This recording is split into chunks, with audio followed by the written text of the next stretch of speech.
Good morning, everyone. How you doing today? Michael Zuber, one rental at a time, and welcome to our Saturday live Q&A session. If you don't know, I attempt to do these every Saturday, 8 a.m. Pacific. You can count on us just going into YouTube and hitting go live. Do me a favor, if you're one of the first ones to join, just let me know the sound is okay. We had a sound issue earlier in the week with a live session, so it's important for me to know that I am not wasting your time. Second, we are doing these live from my computer instead of my high definition camera. I am looking at upgrading internet at home, but at this point, not done yet. So we're going to go with the normal PC camera and just hope it is good enough for. In addition to that, I would like to thank you. Earlier in the week on Amazon, my book was lowered to like 4.7 stars. First time in over a year where it wasn't ranked with 5 stars. I know it's a small thing, but it's important to me. So I asked for some help and you guys came through. So thank you, thank you, thank you. That was very nice of you. If you haven't left a 5-star review yet and you would mind, that would be great. I would love to get some in the bank so that we can stay 5 stars all across. Again, Amazon or Audible. Next up, again, if you're watching these, this channel is for you, right? One of the things that you see in the YouTube universe world is some creators are doing it for clicks. What do you call it? Clickbait. They have, tens, if not hundreds of thousands of subscribers. They're making big YouTube money. They're doing it for the YouTube advertising. I do this for you. I do this to make all of us just 1% better every day.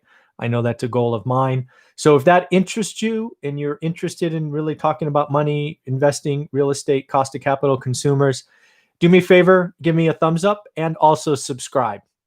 If you will be a new subscriber, I do want to warn you, I create 3, 4, 5 videos a day, all original. Just realize that you're going to get a couple of notifications a day, so don't be irritated. But if you want original content that maybe is thought-provoking, action-oriented, hit subscribe. I think you will be pleasantly surprised. So again, realize that this show is about live questions and answers. I have 1, 2, 3, 4, 5, 6, 7 questions seated. I will go through those first. I do that so it gives you time to ask questions. Go ahead and start leaving questions in the comments, just like JC did. I will get to those after I go through the seated questions I collected. So first and foremost, let's go bottoms up. I usually go top down. Let's go bottoms up. I have a question that came in yesterday from a new landlord or potential investor.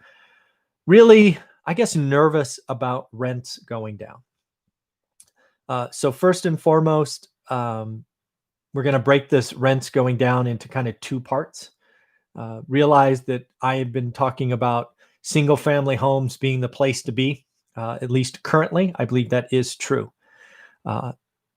Just so you know, over the last 20 years or so, rents on single family homes have not gone down ever in the last 20 years.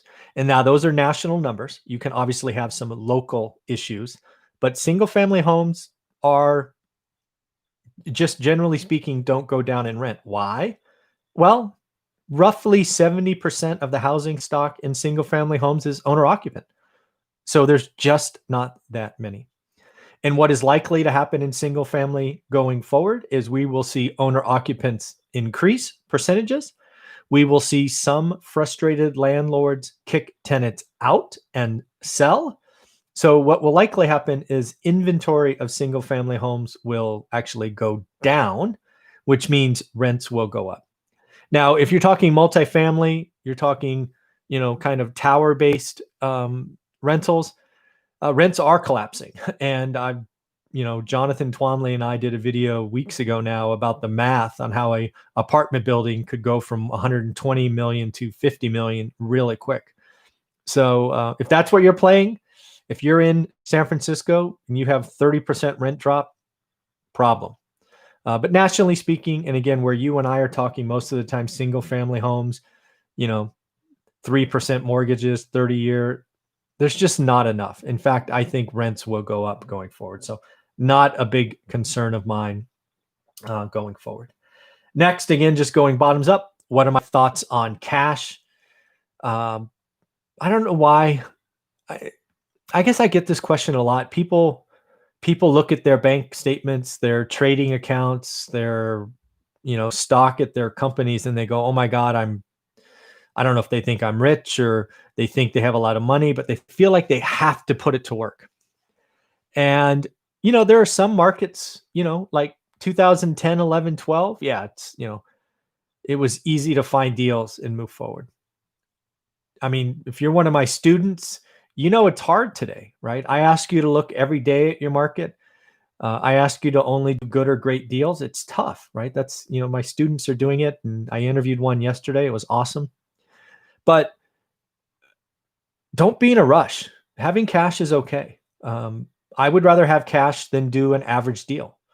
I think deploying cash for an average deal is foolish, risky, and realize I think doing an average deal in any market is just silly.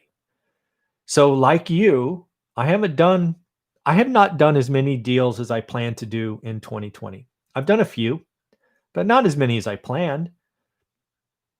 You've just got to be okay with it. This market is unusual. If you're new to investing, this is the market to learn. Do your homework, look at your market every day. I mean,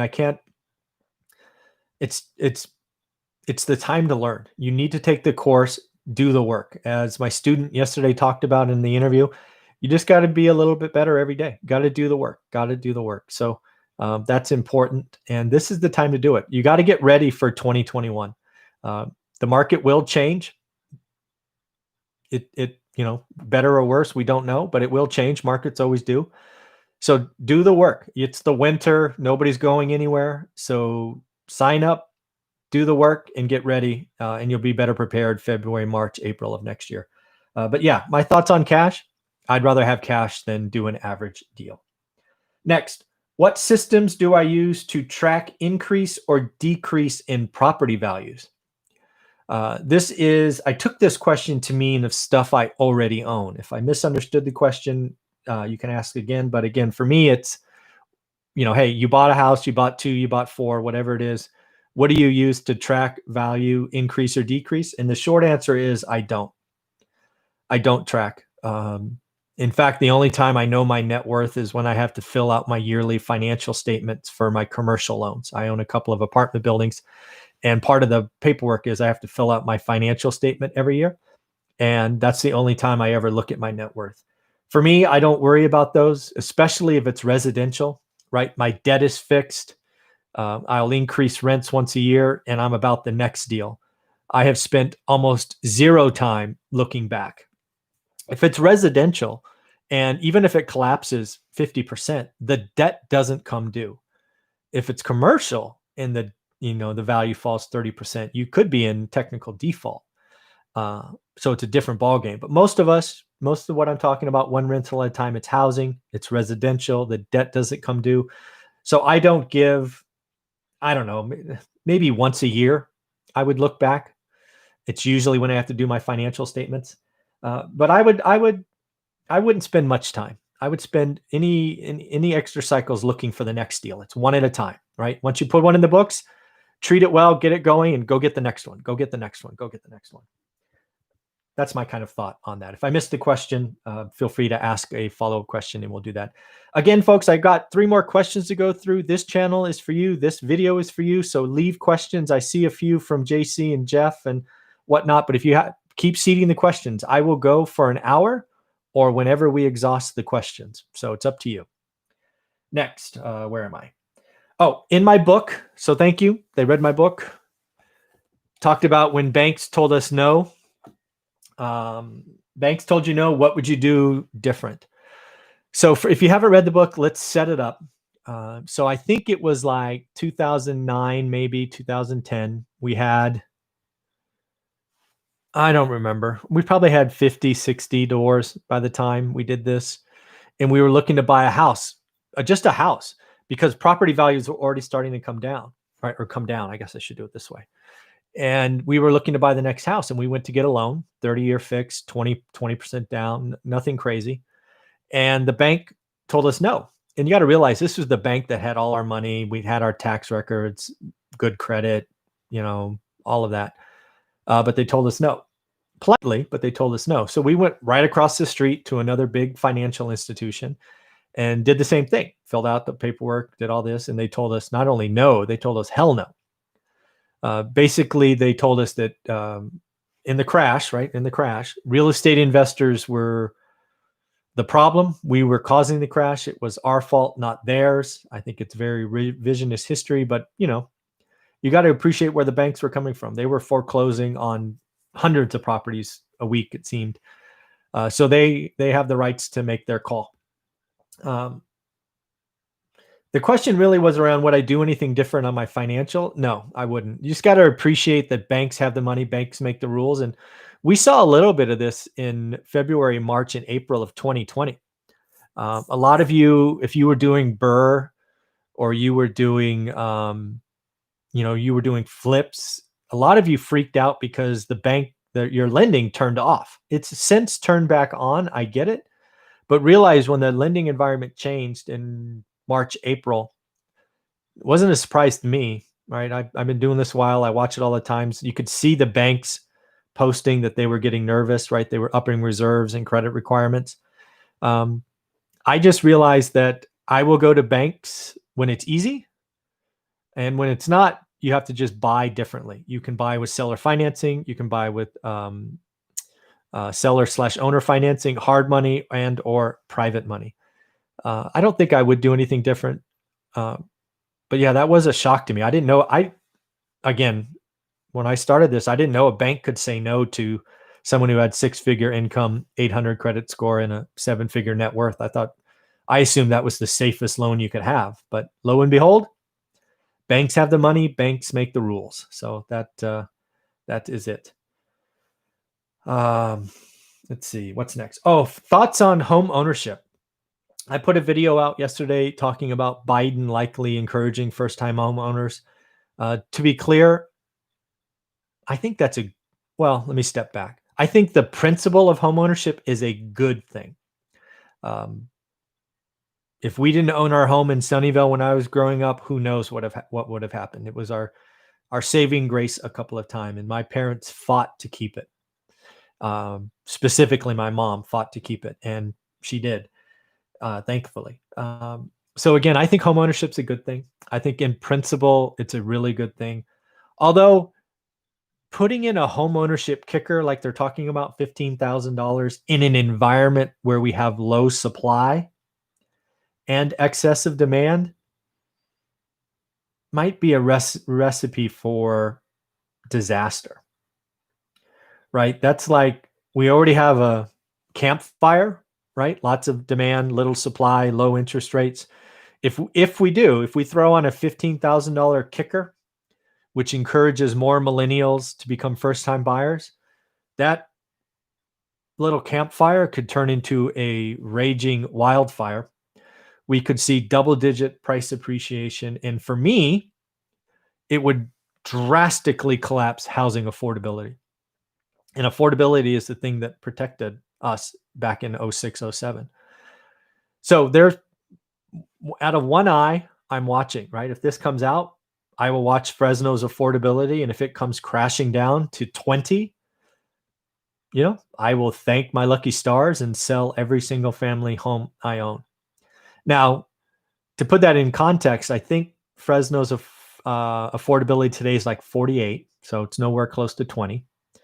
I think the median's about 360. So my rough estimate, assuming interest rates stay the same and income stays the same, means we almost have to get to 500 grand. It's possible. I don't think it's likely, but it's possible. And it's certainly possible over a couple of years if this credit comes in. So again, fan of homeownership. I think it's a forced savings account for lots of folks. Although timing of a first-time home buyer credit of $15K, you got to be careful.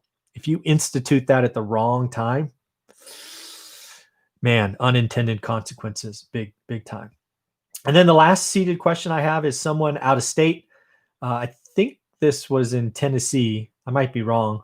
But basically their city is, it might have been Ohio, actually. I don't remember. Some Midwest state, talking about their city starting to mandate some changes. They want to put more onus on the, basically make it more tenant friendly, take some of the landlord privileges or goodness away. And yeah, that wouldn't shock me. I've seen it. I've seen even my city in California get more tenant friendly. And again, California is already tenant friendly to begin with.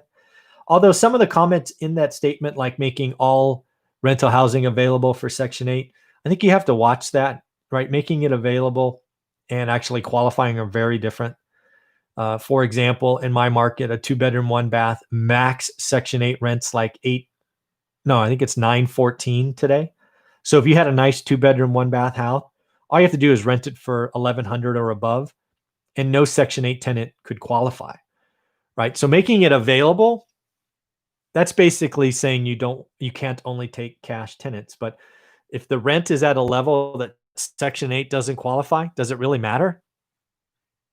I don't know. I think we're splitting hairs, and maybe not, but that's coming from a person who has 35% of his portfolio as Section 8 tenants. So I have a bias. And then the last thing is the inspections. There was a talk in the question, in the comment about Section 8 inspections forcing landlords to raise quality of their units. I don't see that as a bad thing, frankly. I buy slumlord properties all the time. I think what people do to tenants is unfair sometimes. So if you're one of those people out that are raising rents on a sub-quality unit, not a fan. That's not cool. Bad karma is going to come get you, in my opinion.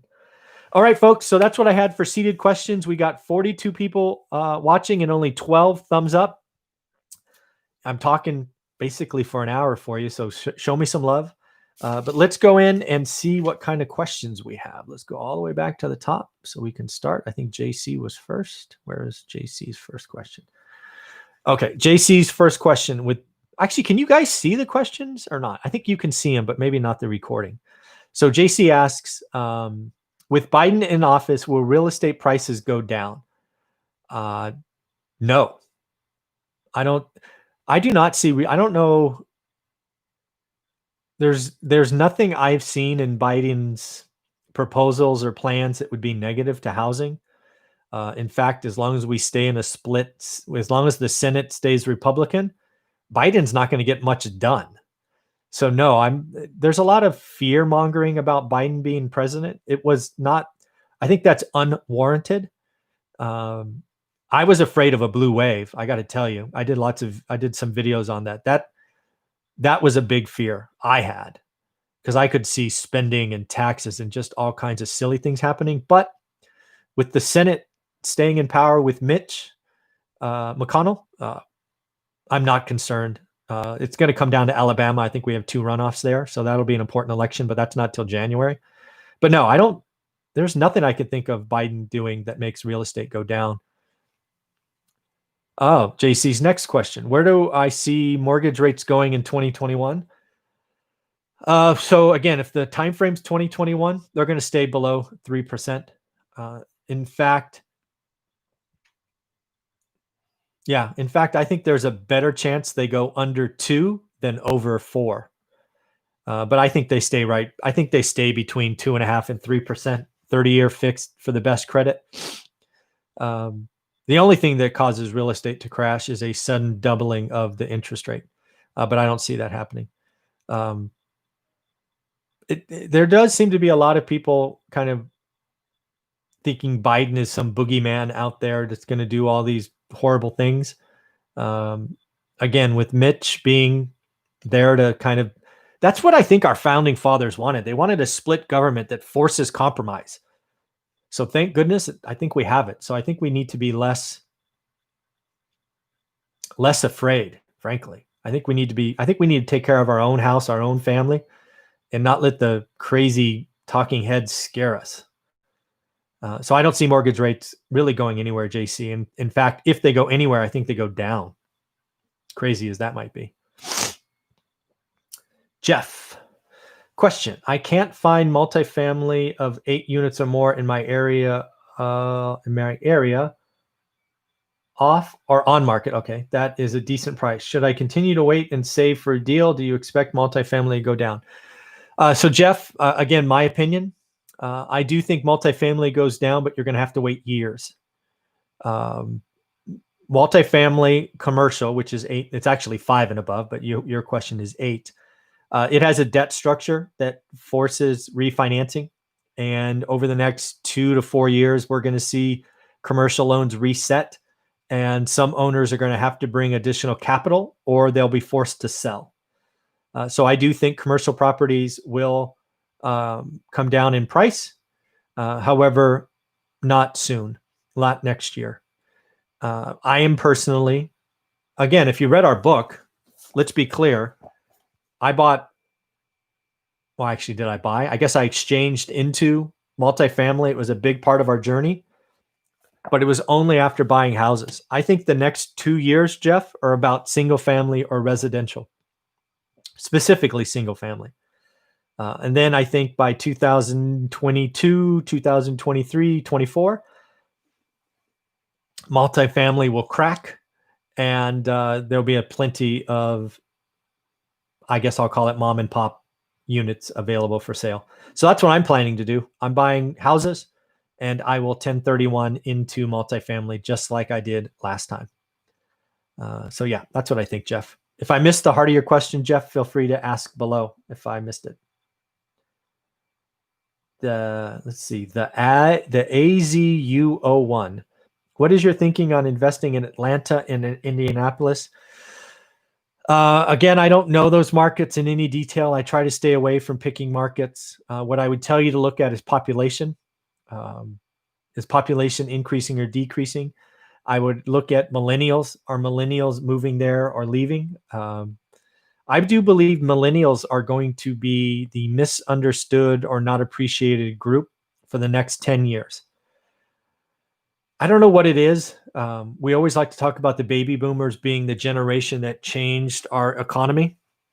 Well, guess what? There's a new big beast on the planet, and that is the millennial generation. They are bigger than the baby boomers, and they are going to change things.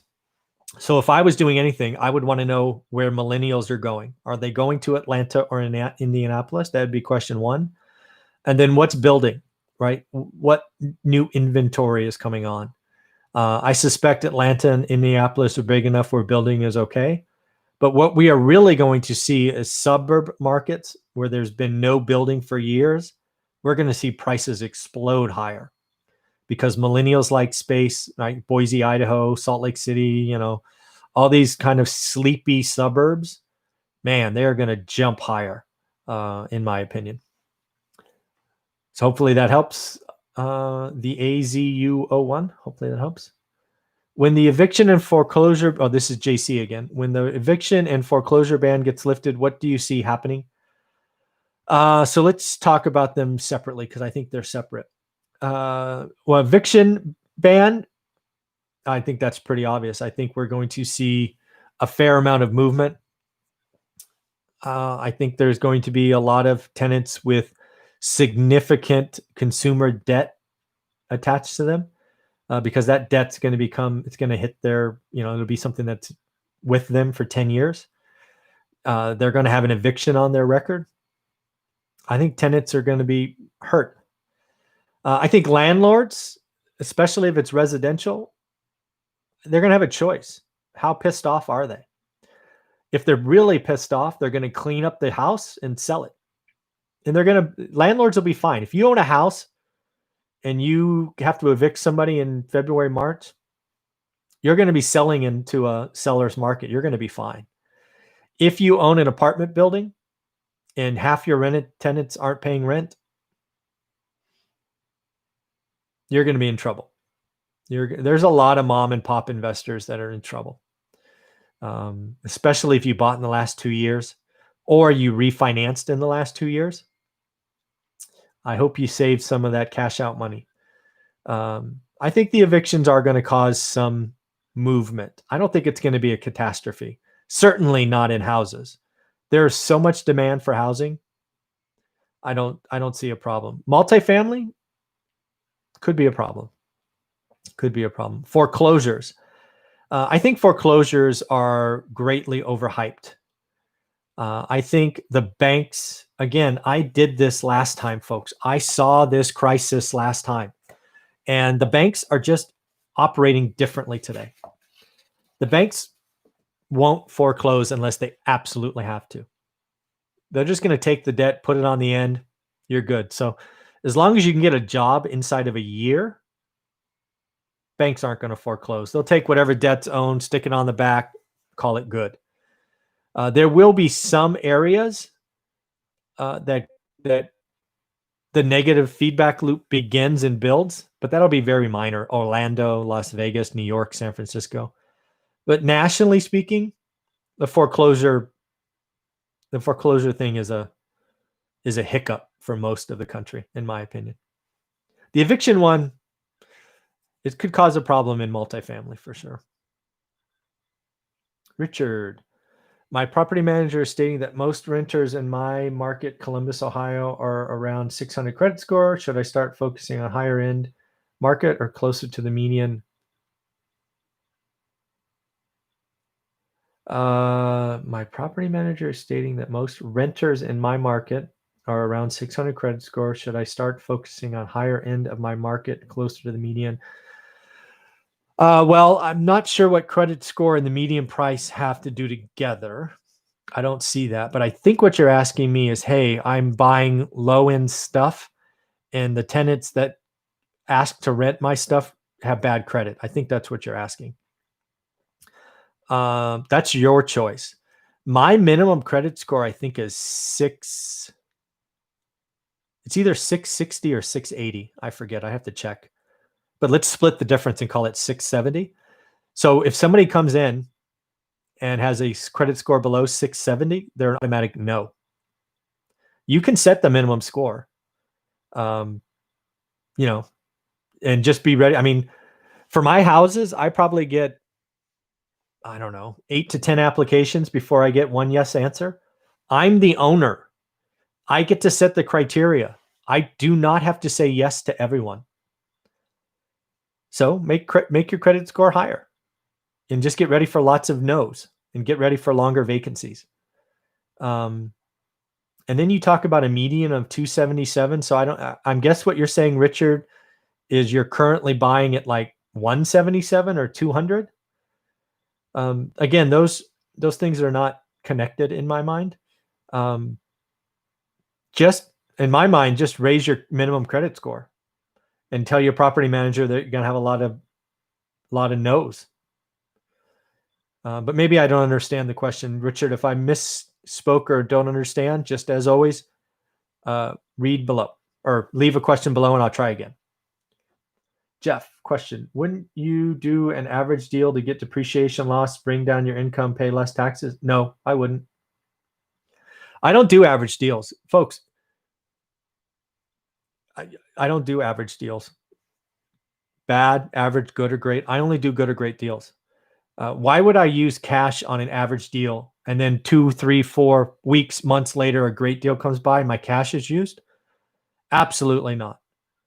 I do not make decisions based on taxes. Taxes are nice. They're extra things I could tweak, but no, I do not do average deals. That's why I haven't done very many deals this year, because I don't do average deals. I don't do bad deals. No, I don't count appreciation. I don't count depreciation. I don't count mortgage pay down. I don't count buying in a discount. None of those things. All those are extras. Tamika, good answer. Thank you. Forward focus, next deal. Awesome. Richard, in order to attract better tenants. Yeah, what I would do, Richard, is just raise your minimum credit score. I don't know Columbus at all, but it sounds like you get dozens of apps and everybody has poor credit. Great. No answer. The answer is no. Raise your minimum credit score. You can do that. You're the owner. Just realize you're going to have vacancies longer than maybe you want, but just plan for that. Ultimate bargains. Yes. Don't beat your. Oh, where'd it go? Oh, I like that one. That was good. Where'd it go? All these good questions. Don't beat your spreadsheet up until it bleeds cash flow. Yes. Yeah. Don't. Too many people play with their spreadsheets until it gives them a positive answer. If so, wrong. Real world spreadsheet cash flow, different. Be very conservative. Very, very conservative. Well said, Jeffrey. Hui, I think that is. Will the bank write next year? Will the bank write next year? I'm going to assume what that question is. Will banks change? Banks change their lending requirements all the time.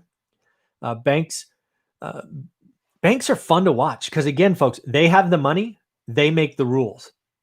So when banks are afraid, they tighten. They tighten. When banks get excited, they loosen. My guess, this is a wild ass guess, by the summer of next year, banks loosen. I think by the summer of next year, the economy's starting to feel pretty good. We're starting to get our mojo back. This capitalist system is working. We're seeing a bunch of grand openings. I am looking forward to next summer. Now, that could be wishful thinking. I could be fooling myself. We could still be on lockdown. I have no idea. But damn it, I'm going to put it out there. By next summer, banks are going to loosen up because we are feeling good. Yes, Jeffrey, golden rule. Whoever has the gold makes the rules. Perfect. Oh, the as you one. What do you mean by an average deal? Well, that's what I teach students. I think that's the most important thing to real estate investing. You need to learn your market. I think it was Atlanta and Indianapolis were talked about earlier. So what I tell my students to do is, okay, pick one, pick Indianapolis, or pick Atlanta. I don't care. But you're going to spend 60 or 90 days looking at Atlanta. One little subsection, one little portion. You're going to look at it every day for only 10 or 20 minutes. And then what will happen at about day 30, day 40, day 50, is the market of Atlanta will start speaking to you. And you will start to say, hey, Atlanta produces an average return of 5%, whatever it is. I can't tell you what it is. You have to do the work. I'm not going to do the work for you. But then once you know average, you'll only do good or great deals. So if Atlanta's average is 5, I want you doing 6, 7s, and 8s. And those are cash on cash, or what I call yield in my course. I am here to show you the way. I've proven the way. My students, many of them on this call, have shown the way. And if you're ready to do the work, I can show you the way. Real estate investing is not that hard. You just got to do it every day, 20 minutes a day or less, and you'll figure out what average is. And once you know average, investing gets easy from there, in my opinion. JC, tips for landing a deal on a property that has multiple offers. I'm going to assume at JC, it's an investment. So what I've used my earnest money deposit. In the past, I've taken the earnest money deposit up to 50% pretty regularly. One time on a deal, this was in the crash, I made my earnest money deposit the entire purchase price. Right? It's not at risk. You have all these outs, but I've raised my earnest money deposit. I've shortened terms. I've communicated. I've already seen the property. If I have, basically, you need to de-risk it for the seller. And price isn't always the right answer. It is sometimes, no question. But if you can de-risk your offer, it stands a better chance. And another one that's always tried and true is go through the listing agent. Shocking. A listing agent wants to double into commission. Shocking. But those are things that come to mind, JC. Ultimate bargains or Jeffrey. Question. If you sell your rental house, then will you sell to landlords or owner occupants, and will you offer to sell the property to its tenants? Well, I think you're asking me, so I'll answer it for me. What I would do today, and again, this changes all the time, Jeffrey. Today, the best person to sell to is an owner. So yes, I would offer it to the tenants and say, hey, do you want to own this home? I might give them a small discount because I wouldn't have to do any cleaning or updates. But yes, I would offer it to the tenant. If they say yes, great. Everybody wins. In fact, I'm doing that today on a property I own out of state that my grandma used to live in that I bought. But if they say no, then I'd give them a 60 or 90-day notice, whatever's legal. Then I would clean it up to owner occupant standards and I would sell owner occupant. I would not sell to another landlord. It's less profitable today. 2018, I'd have sold to a landlord. It was the same price. But today, I would sell owner occupant if the tenant said no. JC, if Biden eliminates the 1031 exchange, what do you see happening because of that? So A, excuse me, as long as Mitch stays in control of the Senate, you can scratch this off the list of concerns. It has 0% chance if the Republicans stay in control of the Senate. 0. If the Senate were to lose for whatever reason, I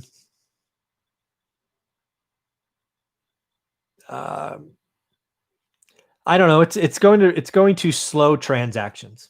It's going to slow transactions. I don't think it has a disproportionate impact on prices. I think it just slows transactions. Yeah, that's what I think happens. But I don't see it going away. It's not one of my big concerns.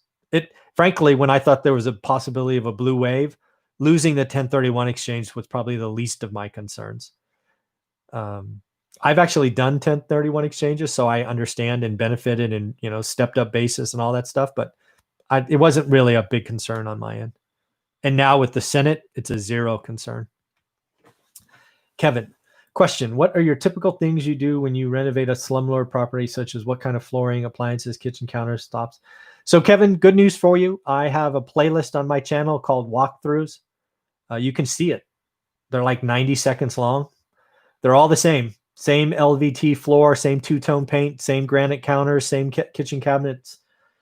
Usually replace the mechanicals, meaning ACs and heaters. Usually paint the exterior and interior. Usually brand new kitchens, new baths. Usually slumlord properties suck. I mean, the subfloors are all rotten. It's just terrible what landlords do to properties. But Kevin, what I would tell you to do is go look at a playlist on my channel called Walkthroughs. There's dozens of before and after videos. You can see exactly what I do. Hey, Michael, it's Gonzalo. I just completed the free course and boom, it's amazing. About to sign up for the paid course. Thank you. Appreciate that. Yeah, the paid course is the best thing I've ever created. It's $199. If you're willing to do a work every day, 20 minutes, it's going to change your life. If you don't want to do the work, you're looking for an easy button, skip it. Don't even bother. But if you want to do the work, it's the best thing I've ever created. I really appreciate your content. Thank you for sharing your perspective. Camp Z, you're welcome. I thoroughly enjoy this. These are fun. I enjoy these. The tagged nugget. Hello, how are you, boss? I'm good. How are you? I'm not a boss. I'm your friend. Hi, I'm thinking about moving to Las Vegas next year and buying a house the following year, 2022. How much do you think the market is going to drop in 2022? Oh, Valentine. Wow, that's a good question. This is specifically to Vegas. I don't know. I've talked to Brian Lebo, who's a big agent out there. I don't know. I think it's going to be, I think the Vegas market, because I don't know where you are income-wise. I think if you're looking for houses 500 grand and above, yeah, maybe it's 600 and above. Let's say 600 and above. I think those prices go up, not down. I think what's happening in Vegas is it's becoming a work from home destination. The road from LA or Southern California to Vegas seems to only go one way these days. There are so many people leaving LA for Vegas. So I think if you're buying 600K and above, I don't think I have good news for you. I think prices go up. Now, if you're a kind of first-time home buyer, workforce housing, all the tracks, I think prices could go down a little. I don't think they're going to go down as many people think. maybe 10%. If your idea is living on the strip in one of those condo towers, like the one at the Palms, I think prices could go down 50%. I think they already have at the Palms stopped lending on those. So I think Vegas is going to be the tale of 2 or 3 markets. I don't think there is one Vegas market. So Valentine, I don't know where you fall in that. So hopefully that answers your question. Richard, yes, that's it. Cool. I already forgot what that was. Let's go Biden. Okay, great. What kind of mic is that? A Blue Yeti? I don't know. Yes, it's a Blue Yeti. Yes, good eye. Is there a time limit to 1031? How do you find enough single family homes when moving from multi to vice versa? Oh yeah, bet your ass there's time limits. Woo. Yeah. The hardest part of a 1031 exchange is the time limits. So you have to research them. I haven't done one in a while, but you have 45 days. Again, go research it, but I think it's 45 days to identify and then 6 months to close. Time limits, time limit. The IRS is involved. You can't touch the money. Lots and lots and lots of rules to regulation. What I did is I found a seller that wanted to sell 15 homes. And I told them, hey, I want to do a 1031 exchange. Can you wait for me to sell an apartment? They said yes. So I sold my apartment, then identified, and then closed. So there's a lot of moving pieces with a 1031 exchange, especially going down, right? From apartment to houses. It takes work. It's not easy. It takes work. Question from Daniel. If Biden does take office in January, what changes do you think possible between now and then that might become plausible for Trump, such as any Dodd-Frank gets repealed? I don't know. Basically, you're asking what could happen in a lame duck session is what I hear you asking. Here's the question, and this is something I'm playing with. So, and I don't know, but this is what I would ask. Is what does Trump want to do after? Does he just want to go be a host of Trump TV and go head to head with CNN because he's pissed off at them? Maybe. The big question for me is, does Trump want to run again? There's no law that says because he lost, he can't run again. He's only served 1 term. He can legally run again. So the question I have, and I don't know the answer to, is does Trump want to run in 2024? Does he? What do you think? If Trump wants to run in 2024, he's going to be focused on legacy. He's going to be focused on setting things up. He's going to probably want to get a stimulus bill done. He is going to want to suck the oxygen out of anything good for Biden. And he's going to want to leave all the hairy and scary and negative things for Biden to take care of, because he's going to beat him up for 4 years. I feel so bad for Biden right now. He has no idea what hell is coming his way. He's got 50% of the country that doesn't like him. Nobody or very few people were passionate for Biden, but there's a lot of people passionate for the other guy. You've got the other guy that will leave that is going to freaking throw stones at you daily and call you an idiot and just all kinds of mean things. He's probably going to create a TV show or a TV program. And then, oh, by the way, he's going to be your competition in 4 years. Oh my God. Talk about a job that you're really going to regret winning. It's, scary. Scary, scary, scary. It's official, president-elect. Oh, I didn't hear that.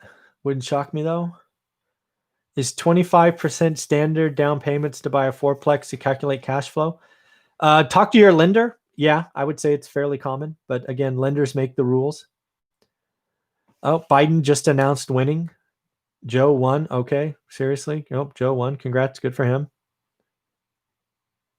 Okay, cool. Awesome.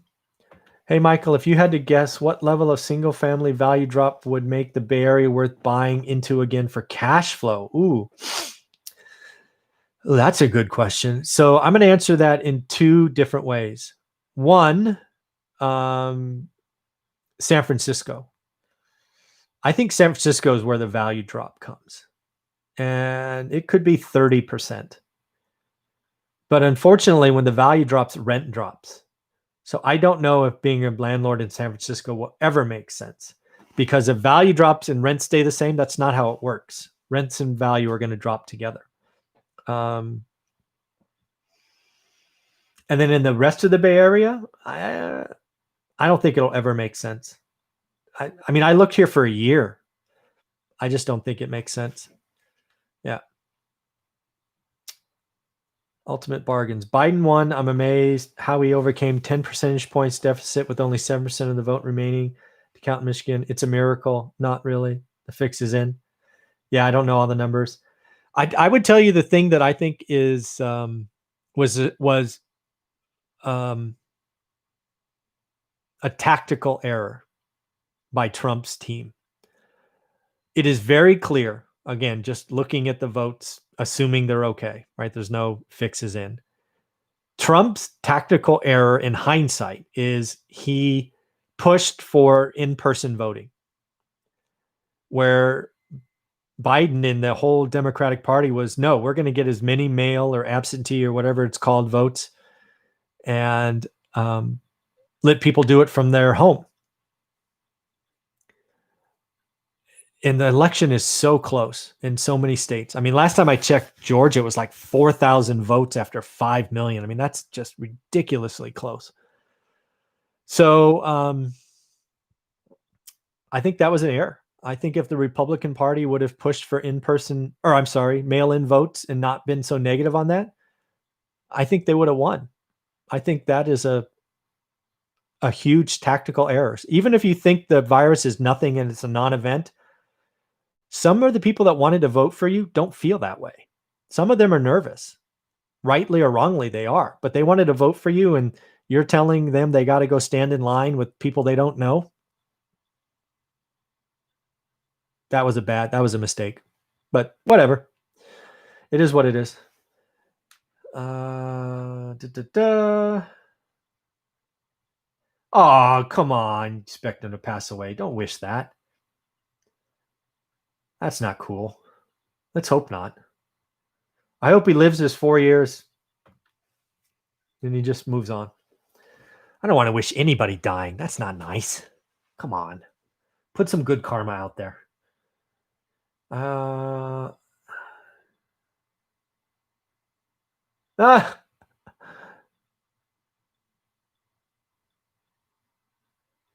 Yeah. All right. So this is morphed into a political conversation, which I am not interested in staying in. I am going to call it. It is what it is. We've got 4 years. I haven't seen it yet, but given everybody 71, he won. Great. Make decisions for yourself. I think a Biden presidency with a Republican Senate is going to prove to be a non-event. In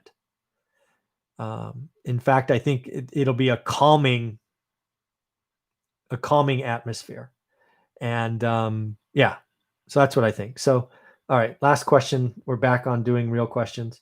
Do you think it would be worthwhile to take home inspection course to learn about property maintenance? Is it a good way?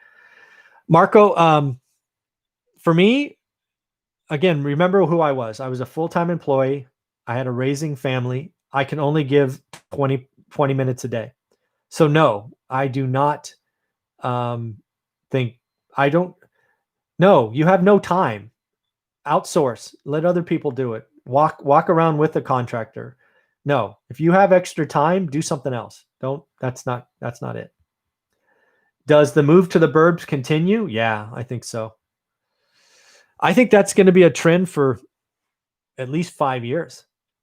I think with work from home, I think with technology, I think with 5G, I think the day of coming to an office in downtown is over.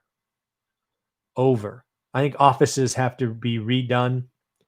I think having cubicles and single spaces is done. Yeah, man, the move to the burbs is continuing. That's where I'm investing. Yeah. Cool. All right, everybody, take care of yourself. If you are one of my students, in 11 minutes, we will be talking in the Facebook group. Take care, everyone. Bye-bye.